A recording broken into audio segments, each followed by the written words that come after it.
Good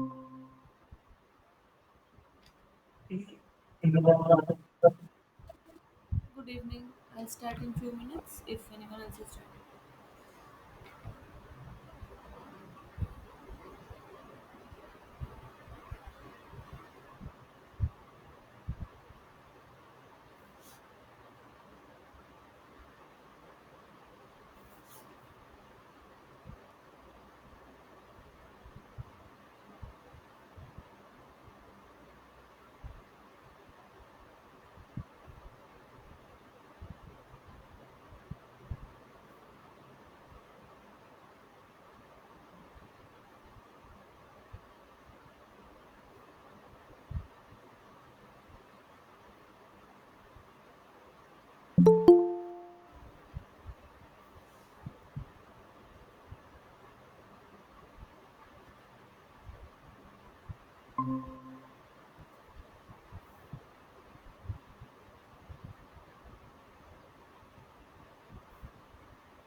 Okay, I'll start the class. Welcome to week 6 of the TA session of Design of Steel Structures taught by Professor Damodar Maiti. I'm Trisha Chakraborty, one of the teaching assistants. I'm a PhD student at IIC Bangalore. As always, I'll start with a brief recap of the previous 5 weeks. There are two broad branches of structural engineering: analysis and design. Analysis is the forward problem. Design is the inverse problem. In analysis, we are given the structural dimensions, boundary conditions, applied load, materials, material properties. We know everything about the structure, and we also know what kind of load is being applied on the structure, and corresponding to that load, we through analysis we find out the response induced in the structure, which response means it can be force type response or stresses, and deflection type response, which is the strains and displacements. That so they basically correspond to the ultimate or collapse limit states and the serviceability limit states. And design is the inverse problem. Here we are given the loads to be withstood by the structure, so we are basically given the ultimate limit states, and we are given some criteria on the maximum deflection. So we are given the serviceability limit states, and we have to find the optimum size of the structural elements.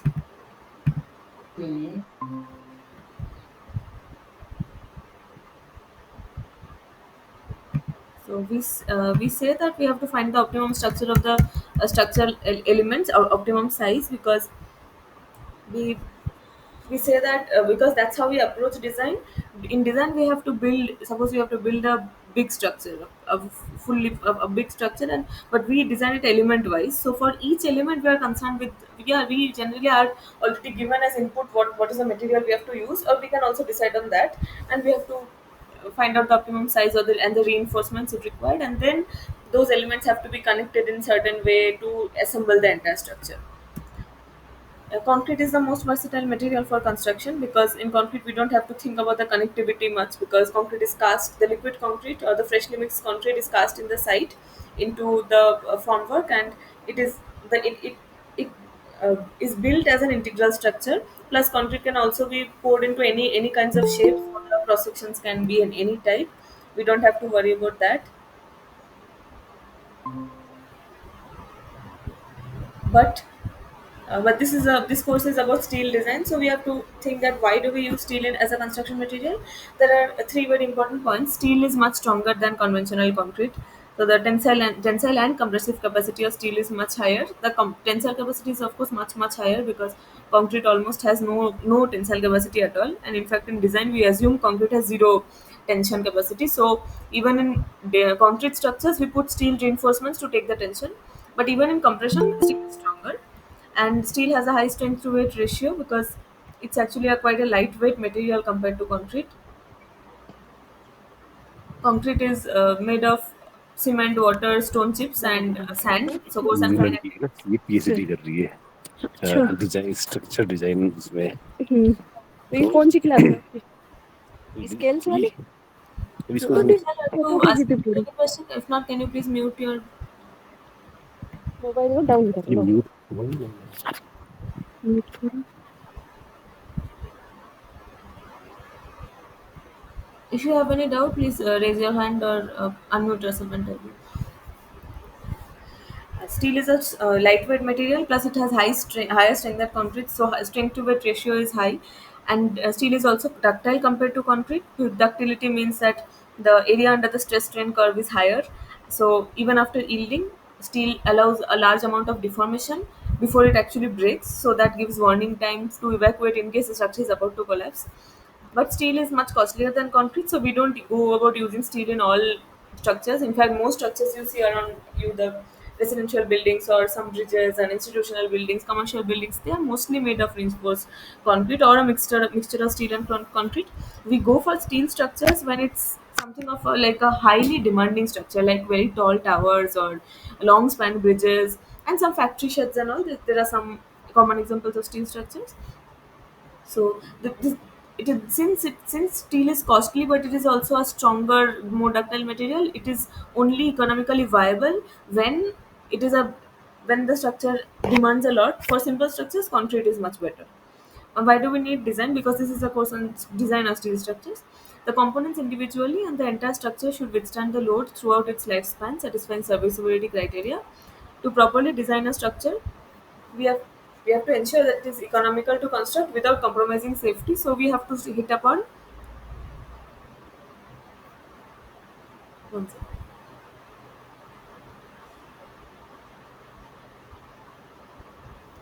So we have to hit upon the most cost effective design. Generally, as engineers, we use the structural design codes, the IS codes, and they give us, we follow whatever the design says, and there we don't have much room to experiment around. Though design does not never has a single answer, a same element given the same loads to be withstood can be designed in two different ways by two people, like two different sections, but cost effective. But in general, if we just follow the code, we will arrive at similar designs. But for specified or specialized structures, we as engineers, we have to use our knowledge about all the design methods and all to get the most cost effective design, like these buildings or like structures which are not very mainstream, which cannot be designed directly by the IS code, and you have to, as an engineer, you have to apply your own expertise. In that case, we need to know all the design avenues available to us so that we can make the most cost effective design.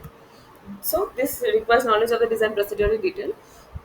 Some mechanical properties of steel are some physical properties are detailed in this clause of IS 800 2007, which is the Indian standard code for steel design. Irrespective of its grade, it's said that these five properties, the density, Young's modulus, Pearson's ratio, bulk modulus, and the coefficient of thermal expansion, can be taken fixed at these five values.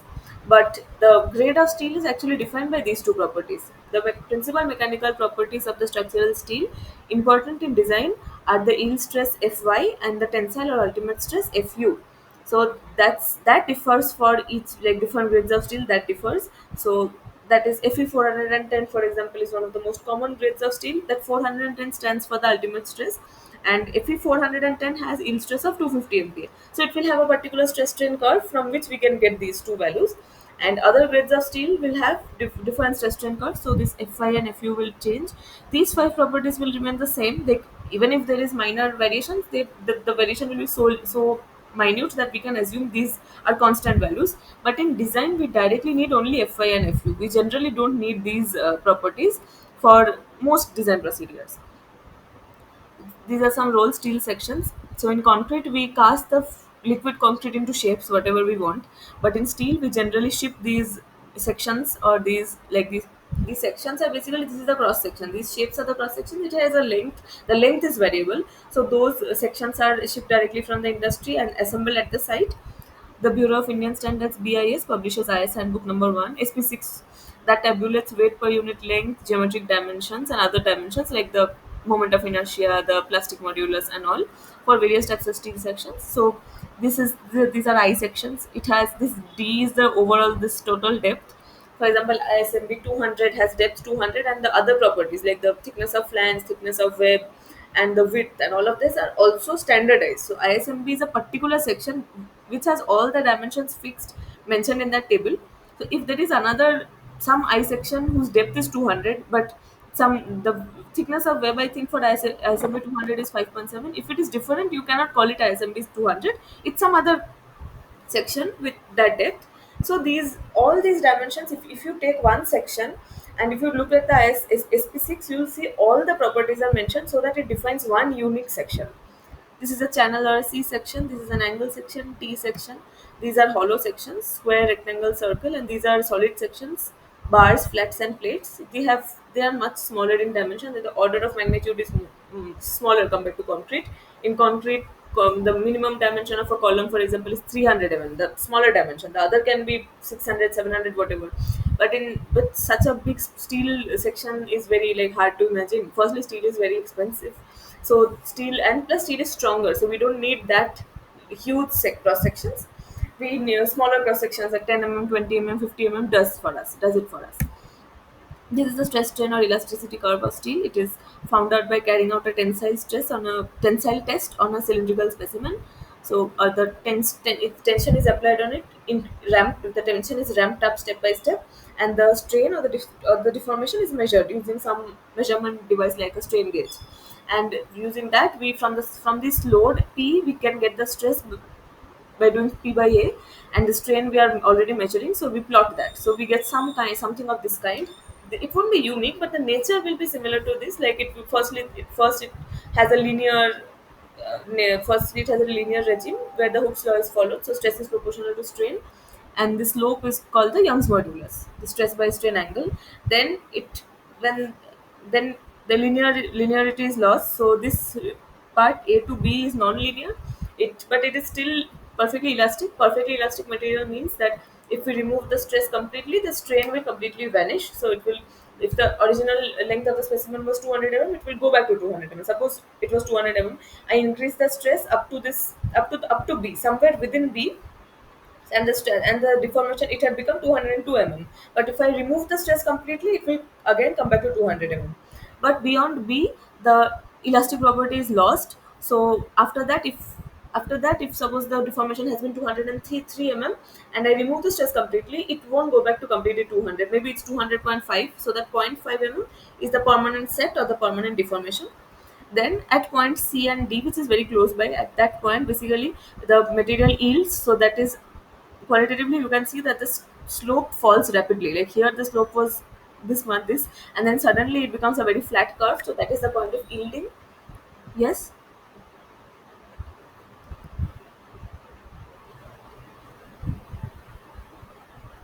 Vishal, did you say anything? No. Okay, okay.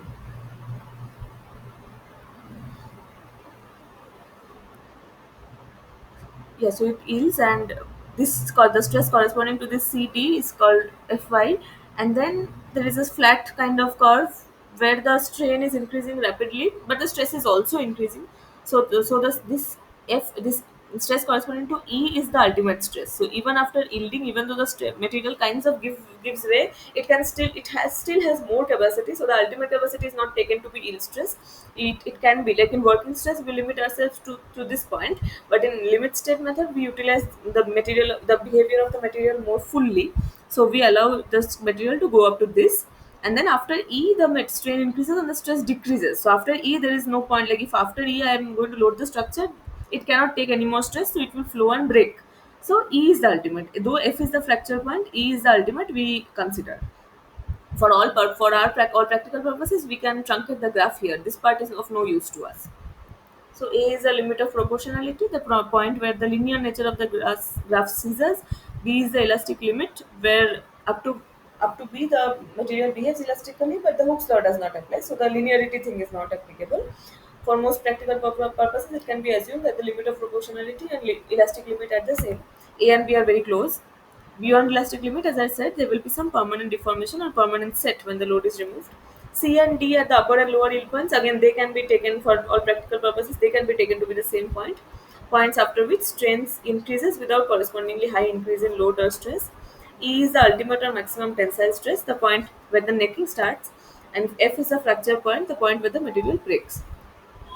Then the modes of failure, bending and shear, we are already are very like very intuitive. But in in steel sections, buckling is also a very serious issue. Local buckling, shear buckling, web crushing and buckling, lateral torsional buckling.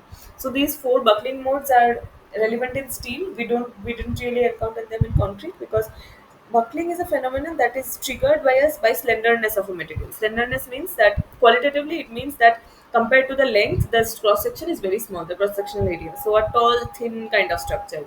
So and there's a quantity defined called slenderness ratio, which also has to do with the cross sectional area and the length of the member.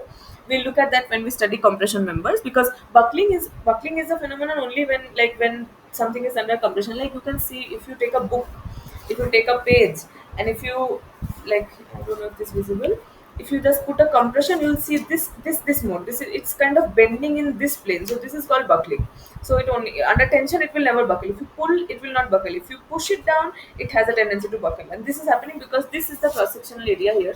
This cross sectional area is very small and the length is very long compared to it.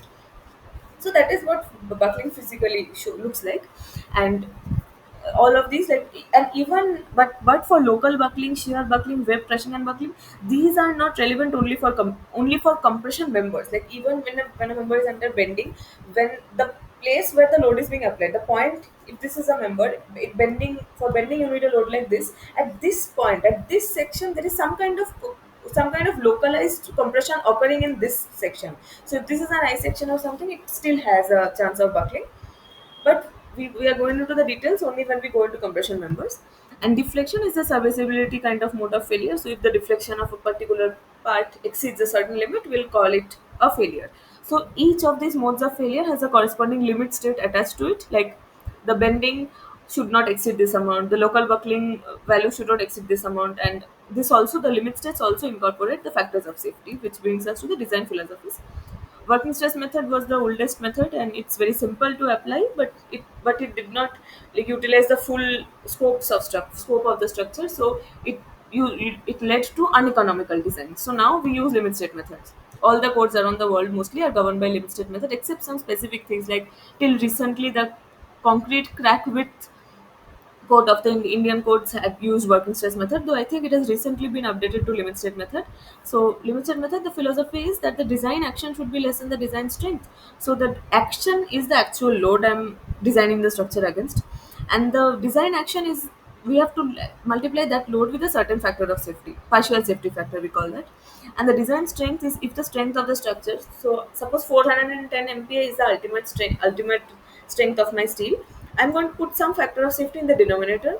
I'm not going to allow it to go up to so much. So if I am designing the structure to be like, if I assume that the in my design I assume that the strength of the material is 410, and rather if I put some factor of safety and bring it down to 400 or 350 or 360, I'll be making the structure safer. So partial safety factors, that's why we call it. So the multiplicative factor of safety with the load and the divisive factor of safety with the strength introduces an inherent safety in the structure. And connections are integral parts of any steel structures that have a major role in overall integrity. So this is another important topic which is missing in concrete design, because concrete structures are cast as a whole, but steel structures are assembled. The various parts are assembled in the site using connections, so like bolts, rivets, or welds, and the standard parts are properly connected to create the steel structure. Connections make up a large amount of the cost of structural steel, so connection design is given top priority for both safety and structural economy. Bolts and wells, we have already looked at this in the previous few lectures. In I think week 3, we looked at bolts, week 4 we looked at wells, and week 5 we also looked at eccentric connections.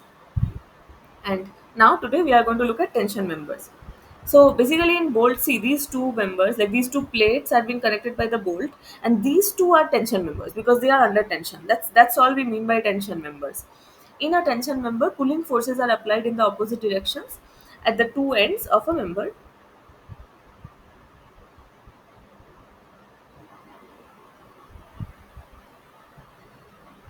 The bending stresses in the tension member due to its self weight are not taken into consideration.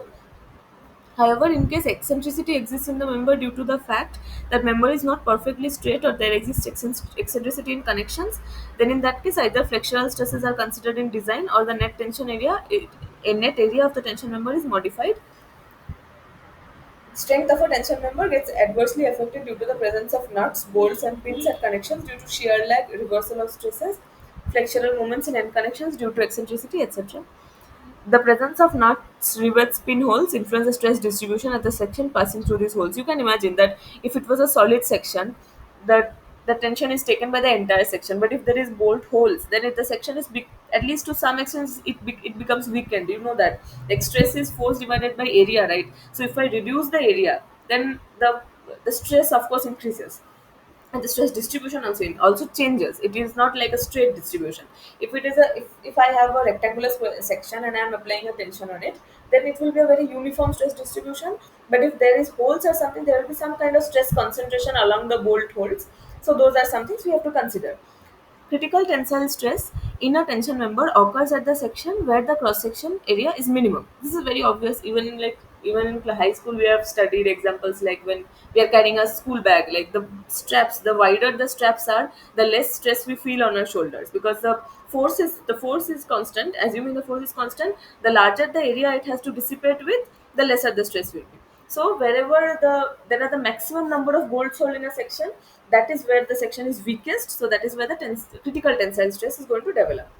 As far as possible, bolts, rivets, or pins are placed in one line to have minimum reduction in cross-sectional area of the member. So see, one line means along the length. So if I put all the bolts like 1, 2, 3, 4, then in each section I am going to encounter only one bolt hole. But that is mostly not possible. One hole is very difficult. So even if I'll try to still then keep it in two lines, I will try to avoid putting holes in a along this section, along this cross section. I'm going to avoid putting too many bolt holes. So as far as possible, the bolts are placed in one line to have minimum reduction in the cross-sectional area of the member, but often the required length of the connection makes it necessary to provide connection.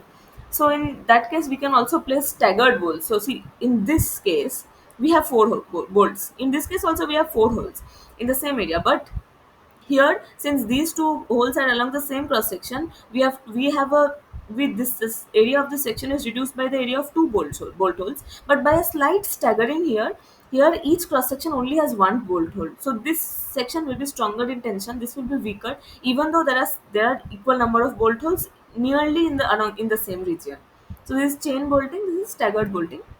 Types of tension members: wire and cable. So this is where the practical applications used as guy wire in steel stacks in cable stayed and suspension bridges. So this is a cable stayed bridge. So what happens here is, this is the deck of the bridge. These are the piers. The piers are compression members, and all the wires emanating from the piers are tension members. So you can see that the load, how the load transfer mechanism is: when a car or any load is going on the deck, it is creating a gravity load downwards. So these tension members which are connected to the deck, they are pulling the deck up, so they are under tension.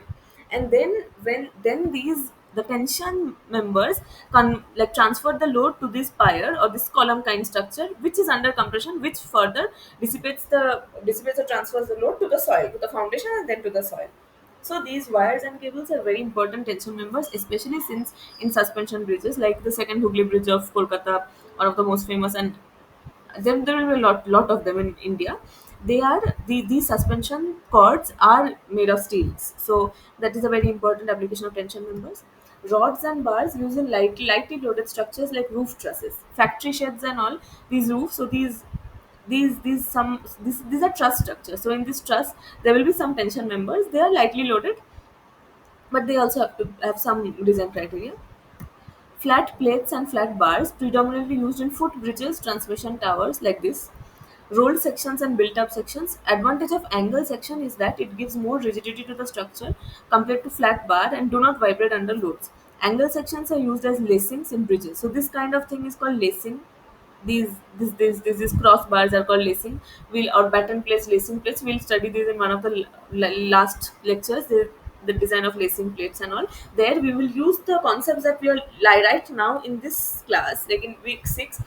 We are only going to learn how tension member, the design criteria for tension member, a generic tension member. But then, as you grow near the end of this course, plus as you grow as a structural engineer, you learn how to apply it in specific cases like this, because there will be it won't everything won't be so simple as just two plates joined with a bolt or weld that is being pulled, that is under tension.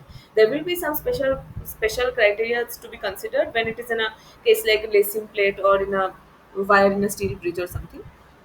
Now the next net sectional area and the gross sectional area, I think. Anyway, so the net sectional area of tension members is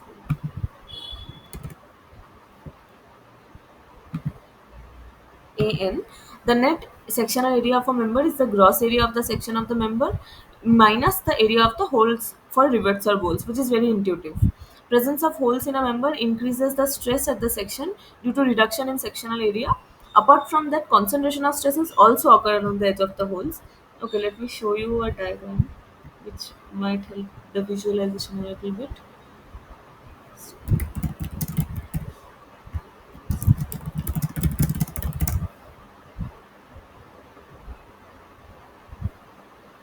Okay, so this is a some kind of finite element model, which is a very common problem. Stress with a hole, well, plate with a hole. So suppose this is a plate, and imagine that the bottom of this plate is completely fixed, and the top surface of this plate is undergoing tension. So there is a tension developing in the entire plate. So if this hole was not there, if the tensile force was F, and the cross sectional area, like the cross sectional area is this width multiplied with the thickness which is into the plane, so it will be F by A.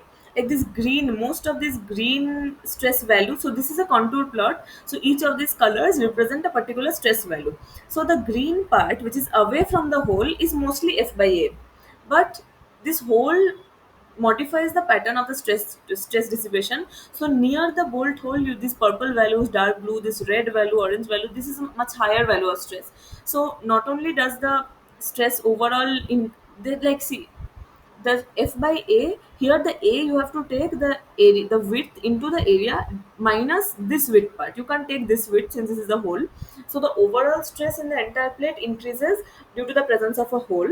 And also there is some kind of special stress concentration near the edges, because it's not like there's some kind of dissipation is occurring. It is difficult to know unless you know the exact mechanics, but the stress concentration is occurring, so it causes a second layer of problems. The bolt hole does not just reduce the cross sectional area, it also causes stress concentration, which might lead to further more trouble. So there were provisions to account for that. So this is so this first point. The second point, presence of holes in a member increases the stresses at the section due to reduction in the sectional area. And the second point is concentration of stresses also occurs along the edges of the holes. Like we saw there, the edge along the edge of the hole, the stress values were larger than the green one. AN, which is the net sectional area, net. Huh. Theoretically, a tension member without a bolt hole can take tensile load up to the yield point of the material. This tensile load carrying capacity of the member gets reduced due to the bolt holes. So here, like this line, there are two bolt holes. So, as shown in this figure, the plate is provided with bolts along two straight lines called as chain bolting in this first figure. Okay, so this is chain bolting. One line of bolts, another line of bolts. The line is along the length of the member. Okay, and this is the cross section. Like the tension, the direction along which the tension is applied, that is called the length, and the section perpendicular to that is called the cross section. Be very careful about visualization of this. Section ABCD like this gives the least net sectional area, that is section passing through the bolt. So this will be the critical section. Like see, this here has two bolt holes. Now the section just beside it does not have any bolt hole, but that is not going to be the critical section. I have to design my section such that even at the critical section that it can withstand the tension I am expecting. So the net sectional area is the gross sectional area of the plate minus the area of the bolt holes. Two bolt holes here. So AN is AG minus area of holes. AG is B into T, where B is this width and T is the thickness. So just imagine this book. Suppose that the bolting is here and I'm pulling here. So this is the B and this is the T. So B into T is the gross sectional area, and imagine there is one bolt here, one bolt hole here. So the width of the bolt, like the diameter of the bolt, has to be subtracted twice from the width. So BT minus N D naught T. D naught is the diameter of the bolt hole, and N is the number of bolts. So basically, the width minus twice the diameter if there are two bolts, minus thrice the diameters if there are three bolts, and then I have to multiply the entire thing by t. So the effective width is getting reduced. So b minus m d naught t. Now there is even for staggered bolting there is some special cases, like if this staggered bolt, we cannot just subtract one bolt hole from here. We have to consider this staggered some. We have to consider an extra reduction, a little bit extra reduction due to the staggering.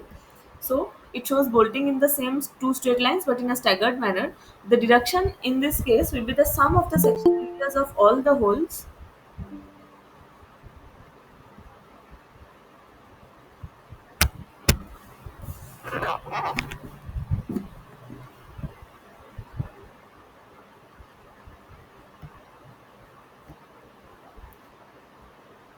Yeah. So the deduction in this case will be the sum of the sectional areas of all the holes minus p square t by 4g for each inclined line between the two holes, except the lines in the direction normal to the direction of applied stress. So here basically what we are doing here is I have to take the staggered length, like the cross section in which incorporates maximum number of bolt holes. Now you cannot go like this on top. So A, B, D, E, or any section of this kind. Like I could take this bolt, and then go down. I could take this bolt, and go down. I cannot go top again. That is not practically possible. Like imagine the tension traveling along the bolt, along the section, and and I have to take whatever is the critical section.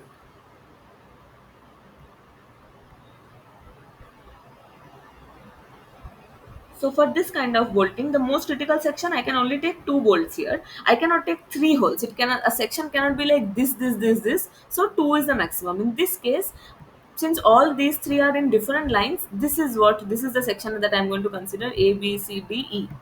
But I'm reducing, so here I'm reducing 2 bolt holes, 2 bolt hole areas. Here I'm going to reduce 3, but I have to add something here. This, as this formula says. So for here, this is bt minus n d naught t. Here n will be 3 plus, like this, like ag minus total, so section area of the bolts minus inside the bracket, so eventually it will become plus. So p1 square t by 4 g1. So what are these? P is the staggered pitch, G is the gauge distance. So let's see. P is for when I'm going from B to C, this is the P1 is the pitch and this G1 is the gauge. So G1 is the length along the cross section and P1 is the length along the length of the section. Then when I'm going from C to D, this is the P2. C to E, if you go in a horizontal direction, that will be PP2, and this in the vertical direction will be G2. So this quantity I'm adding P1 square T by 4 G1 plus P2 T is P2 square T by 4 G2, and the entire thing I have to multiply. Like I can take the T as common. Basically, it's all about effective width. The thickness remains the same. The thickness of the plate, as I said, this is the thickness. This remains same. It's the width that I'm concerned with. I have to reduce something, effective reduction and all. Now note one thing, that here, if I put all three of these bolts in a straight line like this along the cross section, then the formula would be B minus 3 D naught into T. But since I put it in a staggered manner, this quantity is getting added. So basically, staggered bolt, for same number of bolts, staggered bolting connection actually gives me some extra AN, so it makes the section stronger. That's why I'm adding this part. Angle for this was for plates, for flats and plates.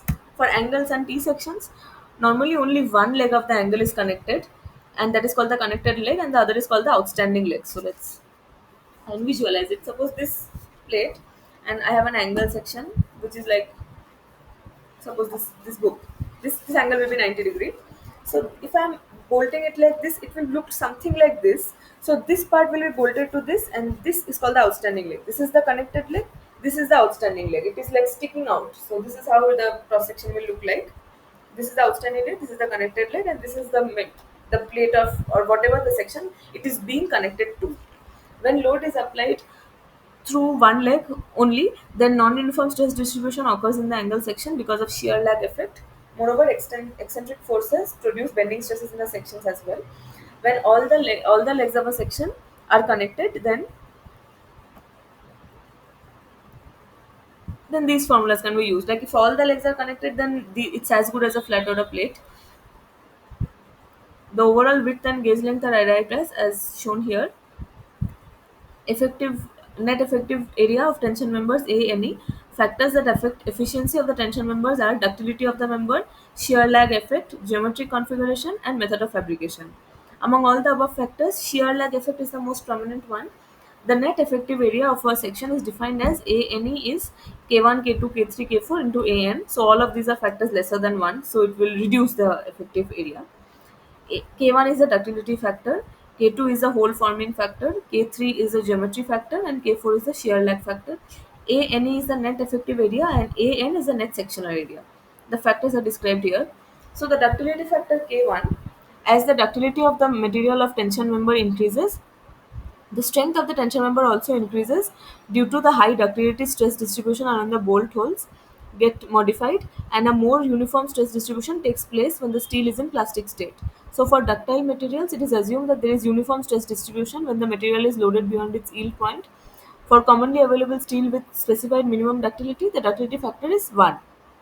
Hole forming factor K2. Basically, all three of these factors are generally like, these three are generally taken as one. K1, K2, K3 is kind of a formality in design. Like it has a logic and a reasoning behind it, but shear lag factor is the one which we actually need to calculate in questions. K1, K2, K3 are formality, so just you should know what they are. Okay, in case a qualitative question is asked. The hole forming factor is also known as the factor for method of fabrication. In case of bolted connections, the bolt holes are formed either by punching or drilling. In punched holes, the material along the hole gets deformed in shear and thus the strength of the member gets reduced by about 10 to 15% to compare to that of drilled holes. So this occurs due to strain hardening of the material, which causes loss of ductility. The factor K2 is taken 0.85 for punched holes and 1 for drilled holes. So IS 800 2007 recommends to increase the hole diameter by 2 mm while computing the net area of the punch hole rather than using K2 as 0.85. So you can see, if you increase the, whether you reduce the overall capacity, overall area by 0.85, or whether you increase the bolt diameter by 2 mm, you are both you are doing some kind of conservative calculation. So IS 800 says that take K2 as 1, but if the bolt hole is actually 10 mm, take it to be 12 mm. So I'm reducing an extra bit of width. So that is how I'm accounting for the hole forming factor. The geometry factor K, one second. Hello, hello. I'm going to class में से तो बेटे telephone करूँ ठीक है शायद बात करूँ The geometry factor K3, as gauge to diameter ratio G by D of a bolted joint increases, the efficiency of the bolted joint decreases for widely spaced bolts for large gauge distance. So let's see. This is the gauge. So if the bolts are very widely spaced, the efficiency reduces. I think because some kind of load transfer will be hampered if that is happening. I don't know exactly the reason.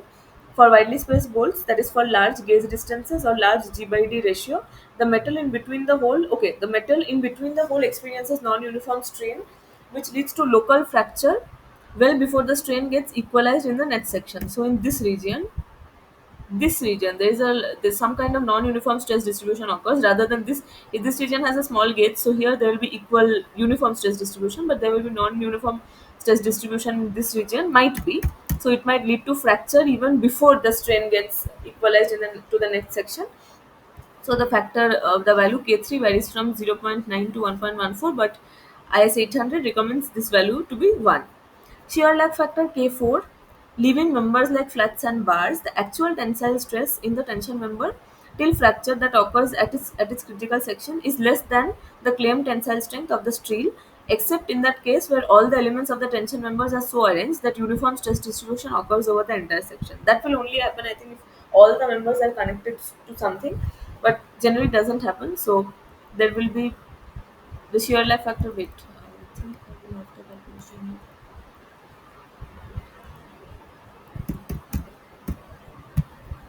Types of failure in tension members. There are three criteria that we have to consider: the yielding of gross section, rupture of net section, and block shear failure.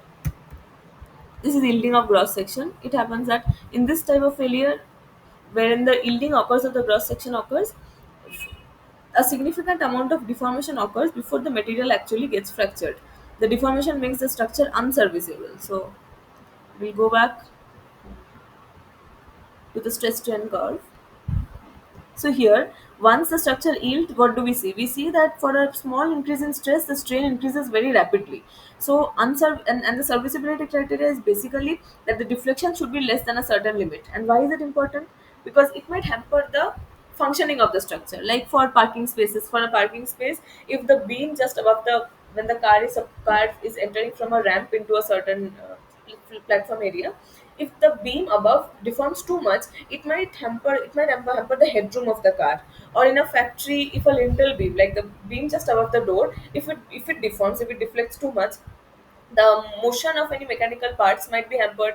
Or even in just a residential building, if you see a beam which is hanging down like this, even if the structure has not collapsed, as a resident of the building, we are going to complain, we are going to call for someone for repair. So that means serviceability of a structure means that it is serving the purpose for it was built. So if the serviceability criteria, that is the deflection, if the structure deforms too much, if some element of the structure deforms too much, which happens here, the structure will be unserviceable. So we have to repair it anyway. So even if the structure has not collapsed, I have to consider that as failure. So I cannot let the gross section yield.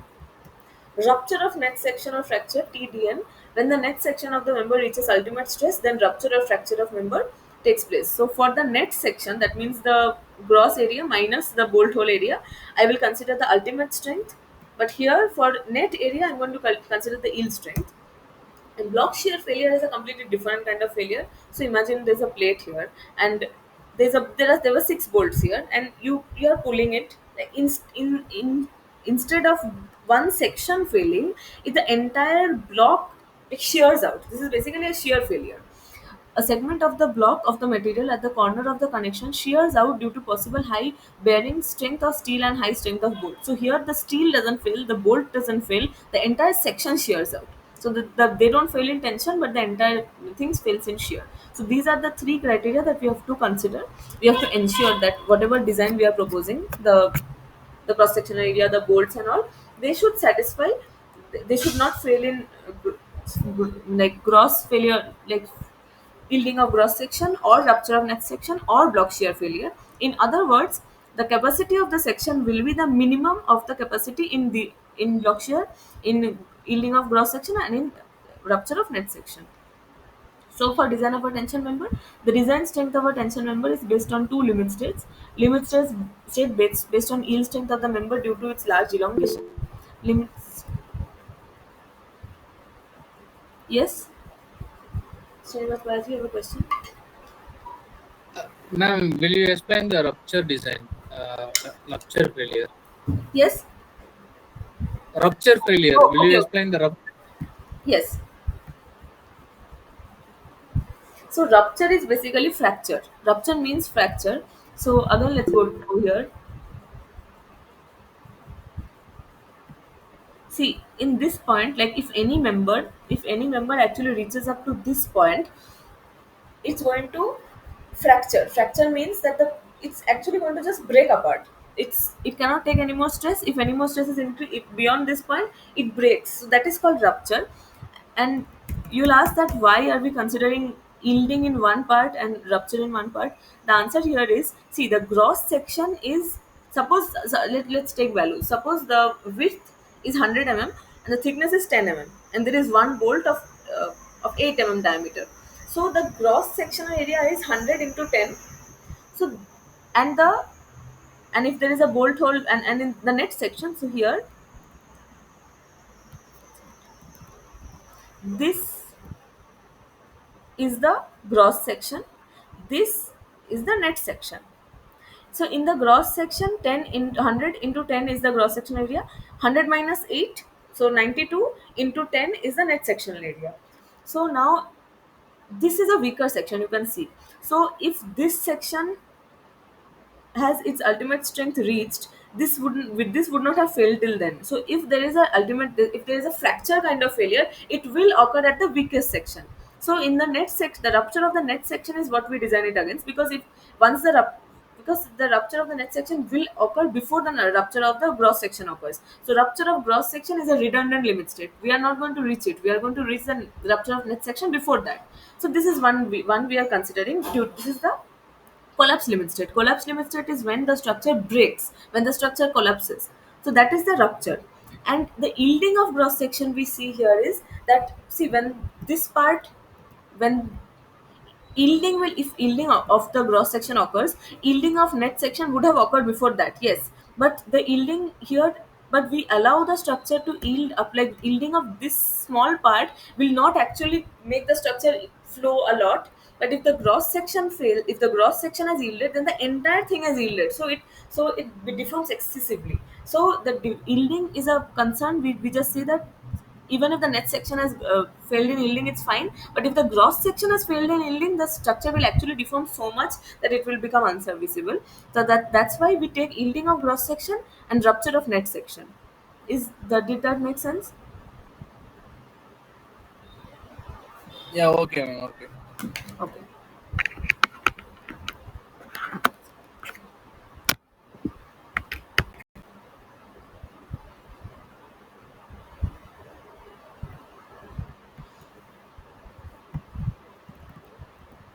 So the limit state, the design strength of a tension member is based on two limit states. Limit state based on yield strength of a member due to its large elongation.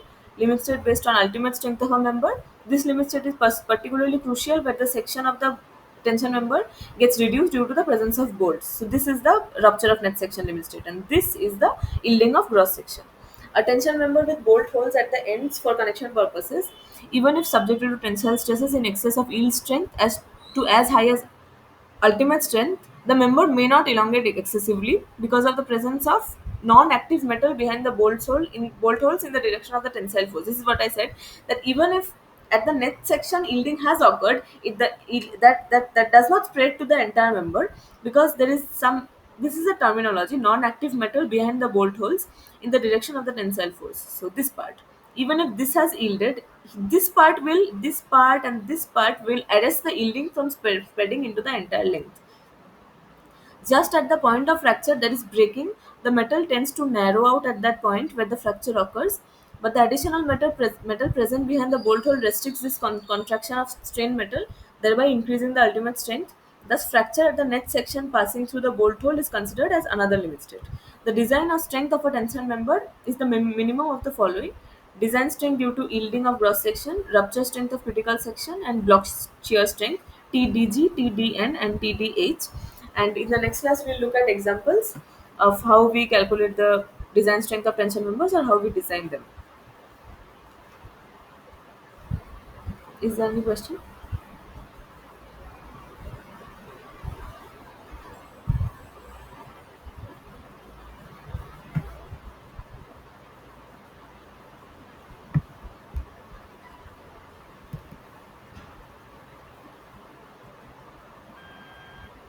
Miss, please show at least one problem, solution of this problem.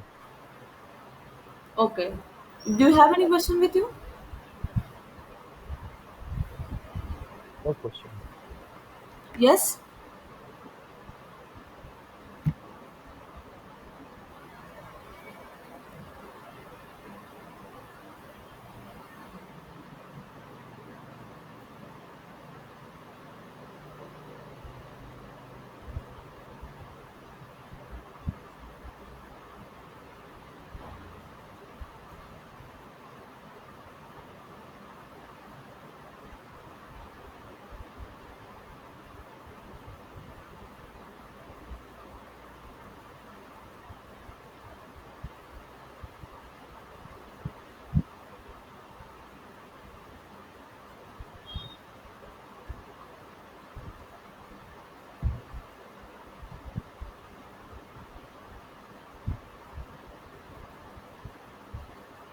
If you have any question, you can send me.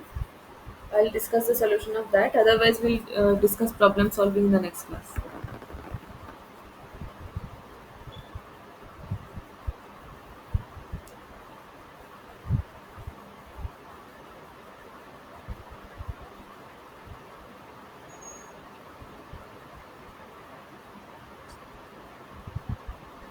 Whatever you are showing, you can Yes. get it. Can you get it? What?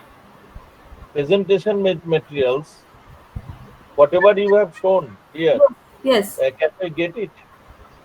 Yes, I mean, I had the Google Drive link where the presentations are uploaded. Do you have that link? Actually, just If you don't have, I can share that link. okay. I don't have that link. You please Okay. show your link. Yes, in chat box. You please give us. One second.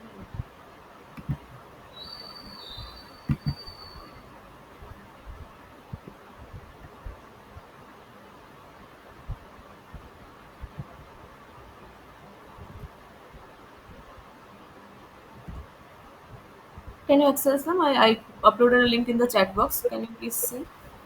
Okay, okay, okay. Thank you.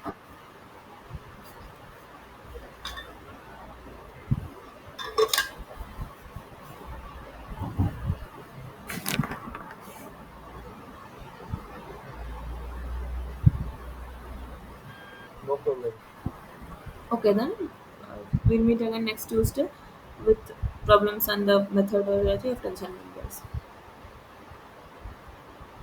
I'll end the class then. Thank you for attending. Yeah.